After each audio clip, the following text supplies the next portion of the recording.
So, my computer is glorious. And I have a number of jobs on queue to be done. I'm ready to work. So, what do we got to do now? We got to smoke some dope. And why? Because we got to celebrate the fact that everything is in order. Everything is. See, working only makes sense if you enjoy the benefit of doing it. Now, I like writing. I'm a writer. I like writing. Putting words together, something I enjoy. But it's not a very physical activity. I mean, I've been writing since I was tiny little. In fact, here's my first story. Right here in my. I'm going to put it in a different place. There's my mom. There's me. There's my mom. And this is my first story. I must have been, 4 or 5 years old. There's a date in there, I suppose. But that's my first story. That's the very first story that I dictated to my grandmother, who was also a writer. Uh,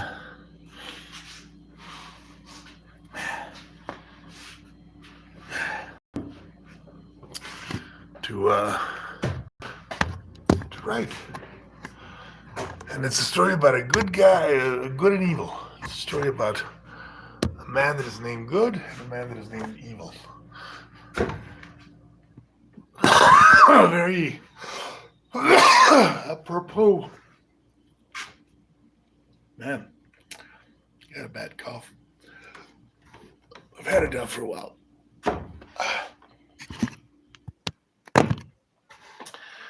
Good and evil. Good and evil. So,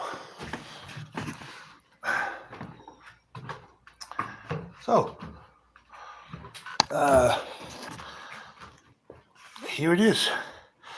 Let's take a look at the computer and the work we're going to do with it.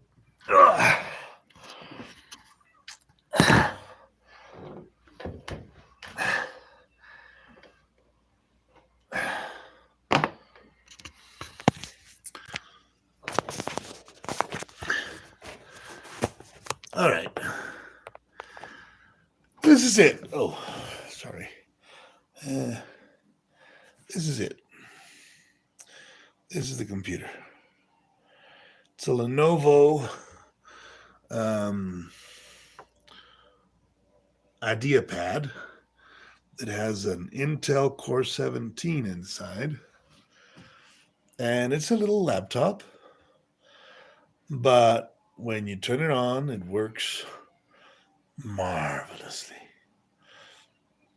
So marvelously that I can do something I couldn't do before, which is Skype, good Discord, and Baldur's Gate 3. So we're going to do Baldur's Gate 3 here. We're going to do the stream of it. We're going to stream it through Twitch. And this is a dream I had now for a long time that finally came true. So,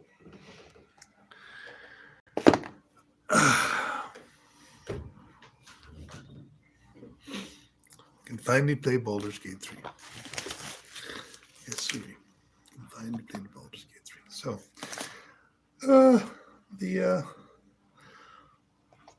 the mobs and the powers that be. So my dealer came this morning, by the way. Not a lot, but enough to get me through the through the dry season. When I didn't have work, I didn't smoke at all. Now that I have work, I have one biography two novels, and a D&D adventure. So that's 4 gigs that I got back to back, which I'm going to do more or less at the same time because as a writer, you can write on one, write on the other. You go get, you go put building them together like jigsaw puzzles. So I got 4 gigs, which should keep me until February, March, April, right? 4 gigs, 3 months. Sounds like a winner. Having said that, I'm still going to be looking for gigs because when you're a freelancer, you got to look for gigs. But things are coordinating, things are falling together, things are coming into their own. And now I have the most important thing, which is a good work tool, which is something I needed desperately and I never had the money to buy. And it's thanks to Jenny Funkmeyer. She gave me the work, the biography. I'm going to work on that today. I'll call her a little bit later on and work on that today. And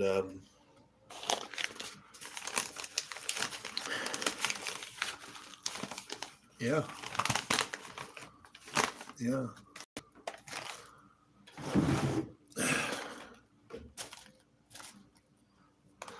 So now that I have everything more or less in order, I have to relax. I have to chill out. I have to get into my own body, so to speak, my real body. The best tool that I know for that is this. Just a fact of life. It kind of like takes me off my anxiety body and brings me into my joy body. Now we're not our body. We don't. Our body. Our body is not us. We're not our body. We're much more than that. In conversations with my father, he said, "There's nothing else. There's nothing more. It's just this. This is the moment. This is it. This is all you get. Is this." I don't disagree with that because I will only be in this body and in this mind once. And there won't be a second of me like this. And yet, under the influence of the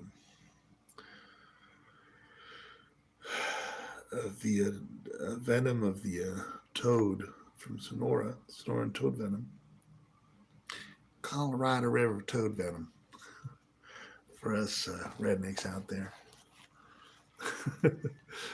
Sounds so different, doesn't it? Sonora toad venom to Colorado River toad venom. And yet it's the same thing. The amazing thing is that all this cultural appropriation business, man, toads been around for a long time. Toads have been around since before we were around. And so have mushrooms, by the way. And plants. So a tree of life type of thing. Tree of life, tree of knowledge of good and evil. The tree of the knowledge of good and evil is still a tree. And why are we not allowed to partake in that particular knowledge? Because once you know evil in inside of yourself. You're privy to sin within yourself, and sin is everything you do. Every breath you take, there's an endless fountain of sin. That's what I was talking with my dealer this morning. He said, you want to break through the matrix, recognize your own darkness. To break through understand your own darkness profoundly. And then you'll open a portal to the very heart of darkness, to the very essence of evil, which is you, yourself. But that's not all. There's another side to that, and the other side is that you can get away from evil. You can be something other than evil.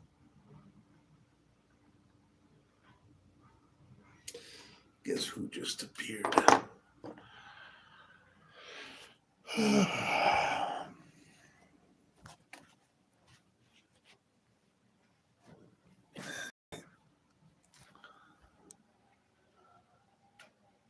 Where'd she go? Oh, she's. So I fixed her food situation. There's the other cats come and eat her food, and she can't defend herself because she's pregnant. So now I put her food inside of a suitcase, a very hard shelled suitcase, and she can eat her food. And once she's finished, I close the suitcase, and the other cats can't get her food. So now she can enjoy her chicken head, which I cut into small pieces. My little pregnant cat. All right, 4:20, guys. We're gonna. I want to go outside a little bit. Enjoy my garden. Maybe chop some trees.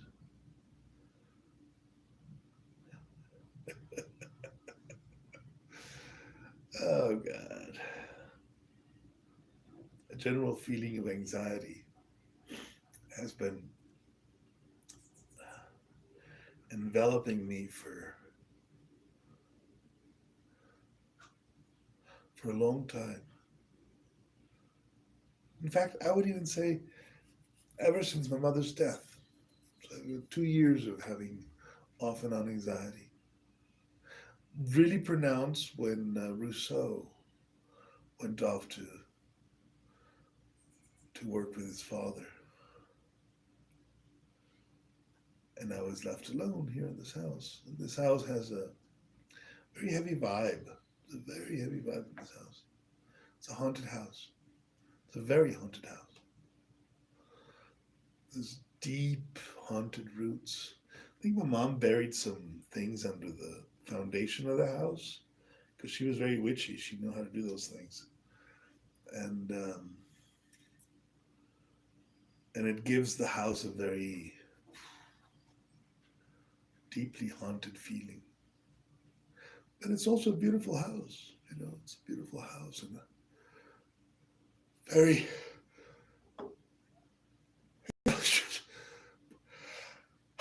He lost just part of town. It's like the Beverly Hills of Valle de Bravo.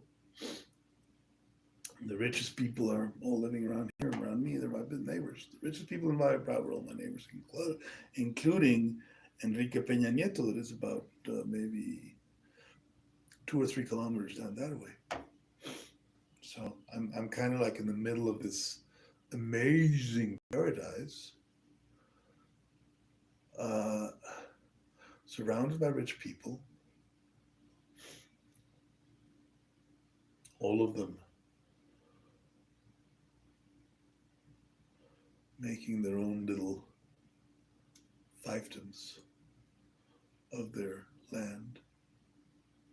So there's 400 private lakes in Valle de Bravo, and the main lake is drying out. And now poor people can't cross the mountains anymore. They can't walk from one place to another because it's all, walls. They built walls all over the place. Can't. I mean, I used to be able to cross like this from here to the river. Now I got to give a whole turn around. I mean, I can still walk to the river, obviously, but I have to, walk a whole lot more because now there's huge walls that have been built that seal off the area to walk to the river. There's lots of guard dogs. These guard dogs before. And all that is the decay that I was talking about. For years I've been talking about decay. Things decay, things break down. into more chaotic arrangements. The black hole. The black hole is about not being able to hold on to the basic beauty of creation. Creation by itself is very beautiful. You walk through the woods, and sure, there may be a wolves eating deer or bears eating whatever honey. But and there's death. I mean, the very earth is made out of death. I heard somewhere that the sea, the sand in the sea, is just the rest of crustaceans and fish bones. Sand is just shells and fish bones that have decayed over the millennia, or the millions of years, into sand. They're not rocks.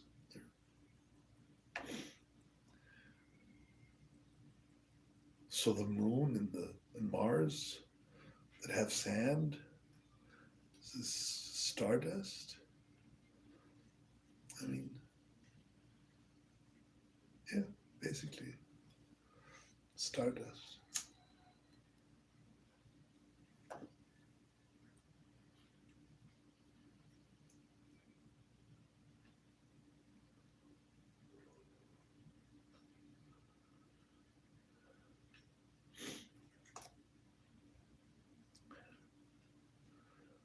There's no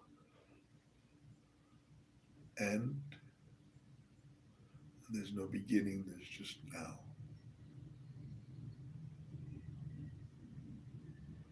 And now what we have is a pregnant cat, a haunted house, a tree in front of me that is dead, a dead tree in front of me, and an avocado behind the dead tree. And sunshine, we got the sun. Let's go see the sun for a while. Let's go get out there in the sun. Oh, the sun king. Because we got the work we got to do. I mean, I should. You know what I can do that I couldn't do before? I can bring the computer with me. I can work on the computer downstairs and outside. That's a new thing, you know. That's a new experience.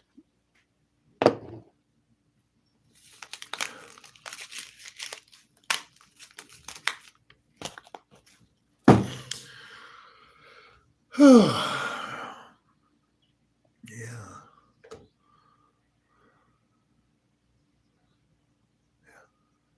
I want to make a bath. I want to clean up a little bit the hallway. And more than anything, I want to go into the grass and in the sun, which I haven't done in a while. But I mean, I have gone into the sun because I was in town walking around like a madman. But, yeah. And you're coming with. Because, no, you know what? I should leave the computer here. Just leave. This is the workspace. This is the work table. I'm going to do the work when I come back. What time is it? I have no idea. Let's see. There's a meeting that I have at 12, and then I have a meeting at 2. I've got meetings. I've got work meetings. I got work meetings. Let me check my meetings. 11:33. I got half an hour to fiddle around out there. Let me just see what time the meeting is, because I don't want to miss the meeting. It's about becoming a travel agent. So it's a tool or some type of thing that I can do to become a travel agent and be able to get the discounts of a travel agent, obviously, for traveling. And I'm not entirely, not totally interested, but somewhat interested. I'll show you my new computer. We're going into the World Wide Web, so I'm going to put my pet spider Cotton. What was her name? Anyways, that little spider that lived with me for years on top of my room. I haven't seen her. I mean, she must have died. I wonder how long spiders live, actually. I don't know if they live too long. But the main thing here, if you look over here, let's see. Oh, there we go. This is Baldur's Gate 3. So we have Baldur's Gate 3. Not bad, kids. Not bad at all. But I'm checking something else. I'm checking my emails because I have a couple of meetings that I have to attend. And I don't want to miss them. And we can put some music on, I suppose. Oh, I got Bluetooth on this, so I can probably put a Bluetooth music in here. That would be pretty cool. So we're going to set up the Bluetooth too. And put some music. Although the silence is nice. Silence is also good.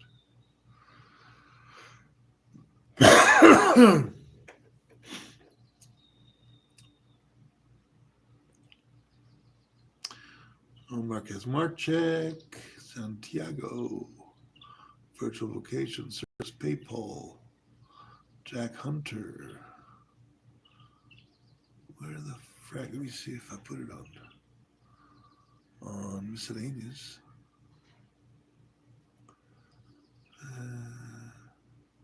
Did I accidentally? Oh, no, let's see. Hold on.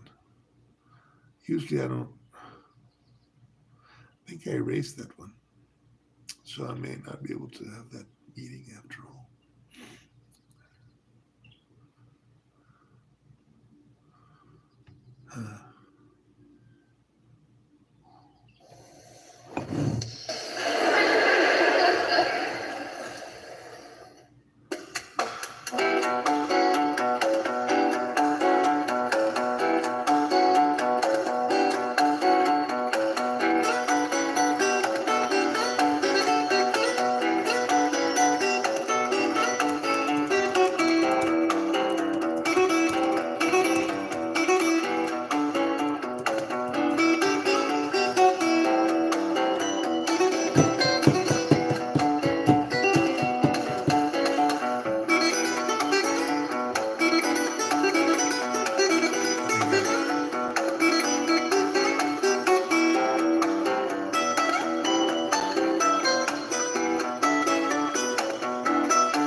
Was it short?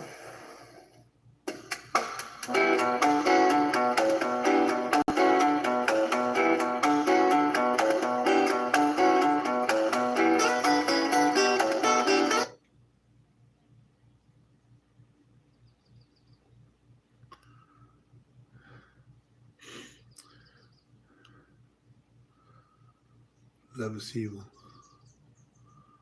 Unsolicited advice. Marquis de Sade.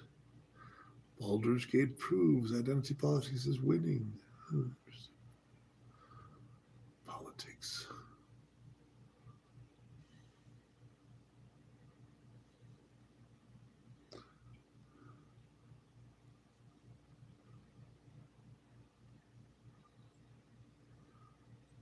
Next level soul. Woman dies from heart attack, meets strange beings, and is sent back with urgent message. That's interesting. But I want to see if I can put the music downstairs. Oh, are they talking about me? And the next thing I knew, I looked over through the my meeting that I had phone, at and I 12 saw o'clock, I myself must have sitting erased in the the corner of email the ER going, by that's accident. not It was about a possible. travel agency, so it's That not too can't, important. that can't be. I'm sure I she'll can't write to be me in again because here they're selling something. and over there at the same time. And then it would be, It's not I great. could fall It's not down from terrible. here and go down into my solar plexus, and I could see inside of my solar plexus, watching them do everything real slow. Now let's set up the. That doesn't make sense. Even though you're having Bluetooth. a spiritual experience, you're still trying to logically put it together. And these are two different worlds that you're dealing with. You're dealing in a supernatural world that really that can happen. And then this logic world where they're telling you when you come in your body, you feel like solidified. So you really are confused.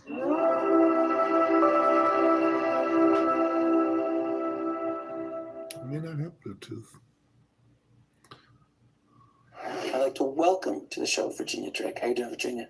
Oh, I'm wonderful. And thank you for inviting me. I get excited to do these podcasts because I've been doing them for 25 years, but people are starting to hear them. That's even more exciting. You know, I've been doing it. Like I said, I think I said to you when I first met you, I said, you know, I've been discovered just recently, but I've been in it, Bob, for 25 years. But I'm sure you being in drama and, you know, into Hollywood and films and everything, because I was studying to be an actress myself. So I'm glad I'm not an actress, if you want to know. I'm really glad to be who I am. I don't have to do any characterizations. I don't have to pretend to be somebody else. I am just me. And That's awesome. that was a big deal for me to learn how to be me. So Well, I think that's a big deal for I think it's one of the big lessons like this cat. for all humans and all souls is Invite to me. be comfortable in your own skin. And Yes. thing. the power that comes from being comfortable in your own skin. oh my gosh. And I'll tell you, because coming from Hollywood, you meet a lot of people. I would argue most Heart of people darkness. are trying to be someone they're not, Mhm. and they're not truly authentic. But then when you meet the authentic people, Gosh, behind the scenes or in front of the camera, yes. you see the power that comes from being an authentic person. I once worked with, or I once met Robin Williams, and to see Robin, Robin was Robin. I mean, he was just a perfect, didn't mean to name drop, but using him as an example, he's as authentic as I could think of. Well, I did meet Robin Williams many years ago in Versailles, Kentucky. Oh, wow. His stepmother lived here. Oh, wow. And how was that interaction, just out of curiosity? Well, it was a quick, we were kids, and we didn't know who this guy was. I mean, it was just a real brief thing. But I remember when I saw him, I thought, I think that's that guy. But he was kind of shy. Yeah, he was. And He was shy. he's very shy but if you've been into acting, and I had studied, I'm very introverted. Mhm. Most of your actresses and actors are introverts. That's why we come out to flavor the different characterizations to get involved. We're getting ready to have some weather here, some different clashes of weather. And when you're doing that, and I don't know how you feel about it, but energy is energy, and there's a lot of manipulation of people understanding how that works, because I studied physics. I taught physics. And So you were saying about Robin Williams. yes, well, I met him. But it was brief. But he was very, very shy. And we didn't really pay any attention to him until after he got, and then I think we were all sitting around and we were at a lake or at the river, in Kentucky River, and we were all sitting there and said, wasn't that the kid that came to visit us? So we all kind of laughed. I thought, wow, he was incredible, though. He was I watched him. He was he could do it just like that on top. Not do anything, but then do it. And that was how I think he got through a lot of his depression. So we're here to talk to you about your near-death experience. But before we do, what was your life like before your near-death experience? I was very programmed. I was a teacher. I really thought I was living the life. I mean, I had a big house. I had the pool in the backyard. I had horses. I had what we would call the American dream of success. Oh.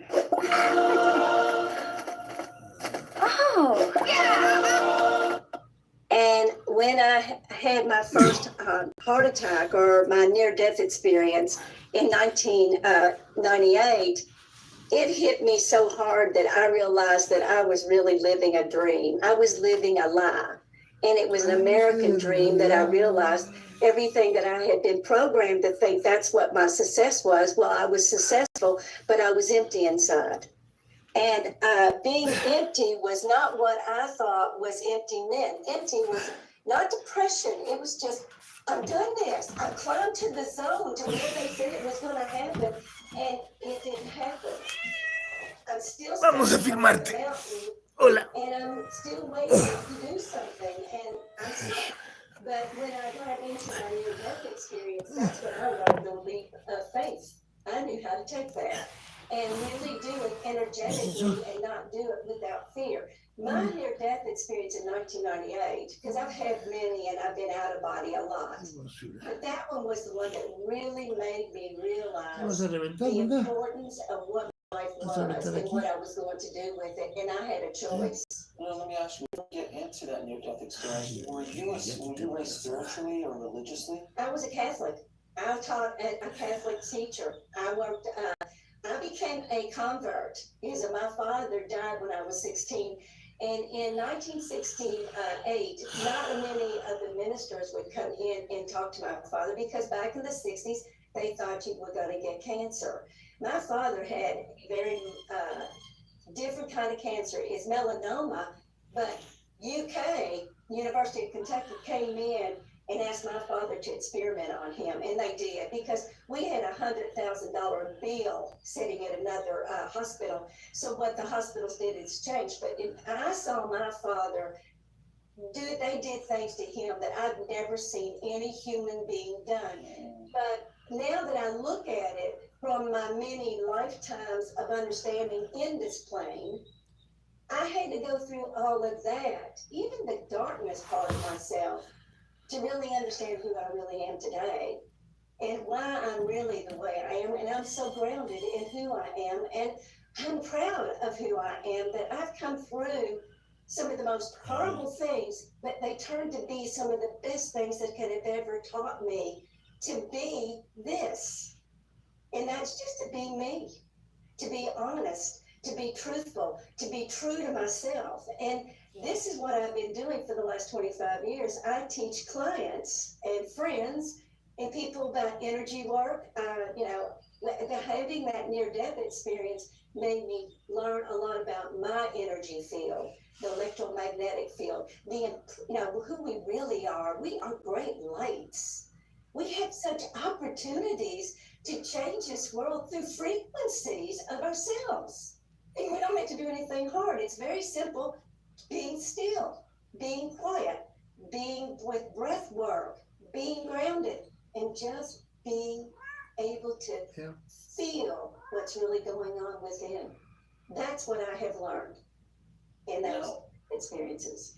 That's beautiful. That's beautiful. So tell us what happened on the day that you had your near-death experience. Well, that was the week before my near-death experience, and this is truly happening. I was 46 years old. I was at the farm, and this was about a week and a half before summer break. And I taught 6th, 7th, and 8th grade, and I taught 9 subjects a day. So I was really tired, and I was tired because our nuns, everybody was tired during that year. So I was just sitting in the week before the school, was going to end in June the 2nd. I was watching something on TV, and I was in my den by myself. I wasn't thinking about anything, and this man comes out, and he looks like he's about 90 years old, and he's got oxygen in his nose, and he's leaning into the TV, and he said, "Don't get a heart transplant." And I thought, wow. And he was explaining that he had a heart transplant, and it was awful. He was taking 90 pills a day. And I remember him thinking that, and I thought, 90 pills a day? I just almost wanted to choke right then. But he kept coming into the screen saying, "Don't get a heart transplant." And I thought, is he talking to me? I looked around. I thought, okay, now that doesn't work. And then he said it again. And then I just finally said, I raised my hand and said, "I'm not going to get a heart transplant. I'm 46 years old. I walk 4 miles a day. I am very healthy, and I'm really declaring myself." However, the next week I'm looking at that.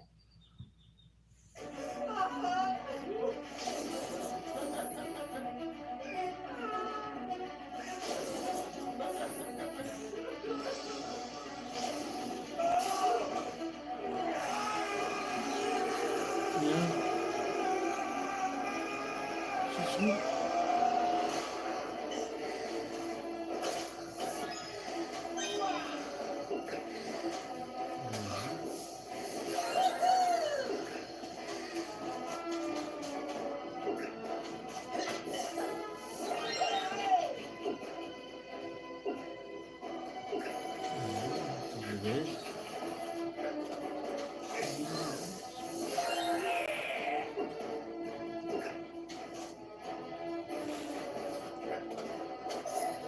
Está lleno de bebés. Puros bebés.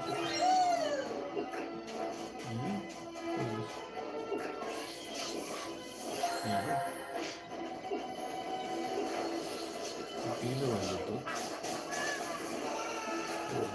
Hay otro. Pero está aquí.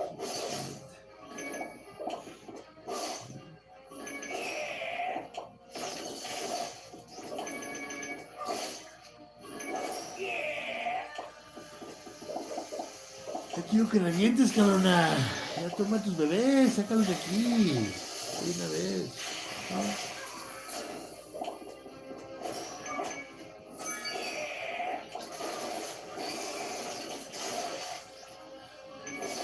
Tus nenes. Sí. Sí. Sácalos ya. Sácalos ya. ¿Los saca? Sí.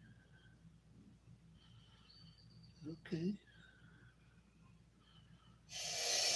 Impressionnez les employeurs avec un CV professionnel de CV.fr et distinguez-vous de tous les autres. Créez votre CV simplement en 3 étapes. Remplissez vos coordonnées, sélectionnez un modèle professionnel et téléchargez votre CV. Essayez-le dès maintenant.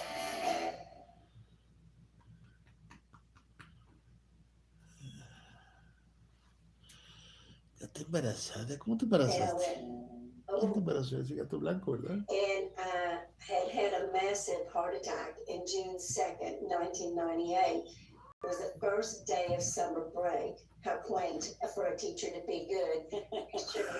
And it was amazing, but it was scary, and I was very scared. What was going on is my son was in that classroom. I was closing down my classroom on June the 2nd, and I kept getting these really hard pains, and I had just had 3 weeks prior to that. I'd had acid reflux, and I was in the classroom, and my youngest son was in that, but I didn't feel like a heart attack at that time. I just felt it just didn't feel right, so I went down to down to the secretary, which I'm kind of a jokester, and I said, Mary, I think I'm having something going on, and she wouldn't look down, she was just, and I said, no, Mary, I think there's something wrong. And when she looked up, she saw that, she said, we need to call the ambulance. Well, they called the ambulance. They ended up taking me to the emergency room, and I had acid reflux. And I remember they took this medication down, and it was like, oh my God, it relieved everything. It just pulled, and I thought, oh, it's done. Well, the next, 3 weeks later, I'm having a heart attack, and I thought, no, it's acid reflux, because before that nurse told me, said, you're going to feel like you're going to have a heart attack over and over, and you want to come in here a lot. And I thought, I will not do that. I will never embarrass myself like this again. Well, it was hurting this time different. It was like an anaconda and an elephant, and I couldn't breathe. And I kept thinking, what have I done? You think for a woman, it came through this part of my chest, but it went through my shoulder. And women tend to have that kind of heart attack. It's in their shoulder. So I wasn't recognizing it also because I was 46 years old. And that was not even in my mind, except knowing that I was told the week before, don't get a heart transplant. So I'm sitting there, and I remember I came home and I said, I'm going to lay down for a little while. And I laid down, and my cats were the ones that made me look down, and they kept looking at me, and I thought, there's something wrong. Now, I'm an animal communicator. I've been an animal communicator because I'm an only child. So I've been doing this all my life. So my cats were trying to tell me something, and I thought, what's wrong? But I heard this voice inside, a very sweet, very gentle voice that said, go into the bathroom and look in the mirror. Well, when I walked in, my eyes were already shooting back, and I was already ashen and pale. And I heard a voice said, you need to go to the emergency room now. And so I went down to the steps, down to my husband at the time, and I told him what was going on. And he said, well, I've got the doctor. I said, I need to go to the emergency room now. Now, we were in the farm, so we're about 20 minutes out. And he kept saying, well, I know it's just acid reflux. And I'm going, yeah, I did, but it's never felt like that, you know. And I'm just discussing it, and I'm really, putting it together. So when I get in there, he's already parking the car. And I remember, this is how you think. So I walked in, and the girl that was waiting at the ER, I said, I'm kind of hurting a little bit. I said, oh, I bet I think it's acid reflux. And she goes, go right back. Well, in our ER, it's a very small little community. You stand out there until you're next. And then I thought, well, I've done a lot of community things. I'm a teacher. They recognize me. Exactly. I said, oh, man. Your ego came in. That's exactly. I mean, it was because they got in a way, it was because it kept me directed into thinking that.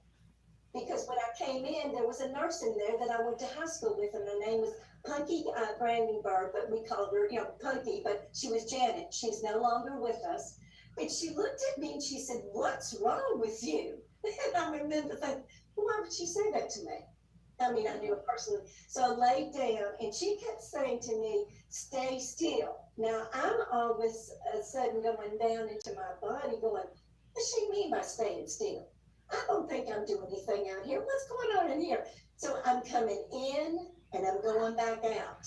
So I don't even realize that I'm out of my body half the time, or I'm coming back in, because they scared me enough, because it doesn't matter. It doesn't match.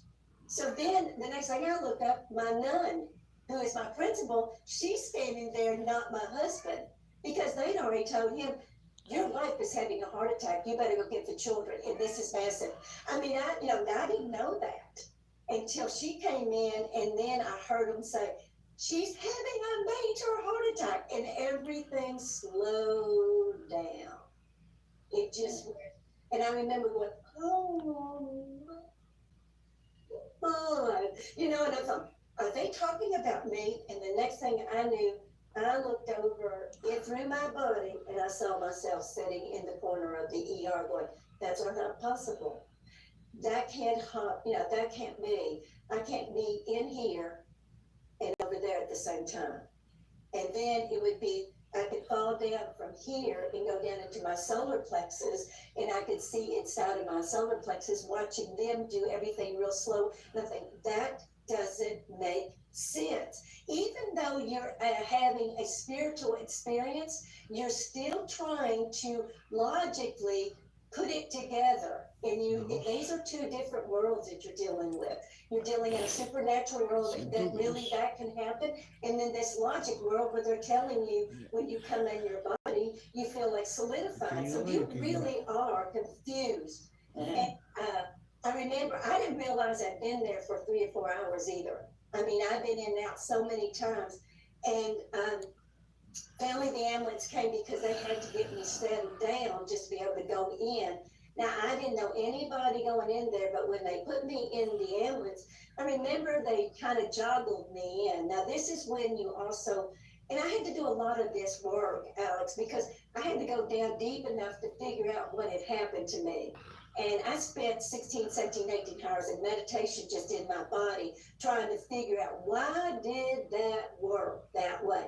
Because I remember the ambulance driver, as he was shoving me in, I heard him say as plain as day, she's not going to make it. And it made me mad. Yeah. I thought, I'm going to come out of this table. He shouldn't be talking like that. I want to give him the riot, message about you don't tell people that you're dying. So, and these are things that you're thinking, but also, I remember I was in the ambulance, we're going down to, I knew exactly where we're going, Lexington, Versailles, Lexington Road. I've been there, you drive it 100 times, you already know where it is. But the next thing I do, everything in the ambulance just doesn't have any light anymore. I have left the ambulance and I'm riding next to it, and I'm thinking, that cannot be possible, it cannot be riding by this ambulance. And there is this movie, Ghost. Remember the guy puts his head in the train and pulls back? I remembered that and I thought, I can do that. I could look through while we're driving right next, and I could see my body sitting in that ambulance, but I also knew I was over here. And I'm thinking, this is not working for, I mean, it was really, it takes you to a different state of Ya, mind. hasta allá. But then it felt like I Ya, had a ponytail up ya, here. déjame and salir de and I aquí. got Quiero jumped salir really de high and I aquí. ended up sitting in a room with Ya, a ya no council, puedo they más called it the Council of contigo. 12. Now, I Suavecita didn't que know eres. nothing about the Council of 12. I am still a teacher in the logic world of science and this work, and I'm sitting there, and these people are in white robes, but they had golden tassels and a golden belt, you know, like rope. And I knew it was gold. I knew everything in this room, but it looked like I was in a circle. But I could see through the windows, I could see all the planets or wherever I thought it was. Because I think a lot of this is programmed because you don't realize you're just you're in a station or a channel area waiting to go into another level. You know, but this is why I got to meet these. Now, I never heard them speak, but through telepathic ways.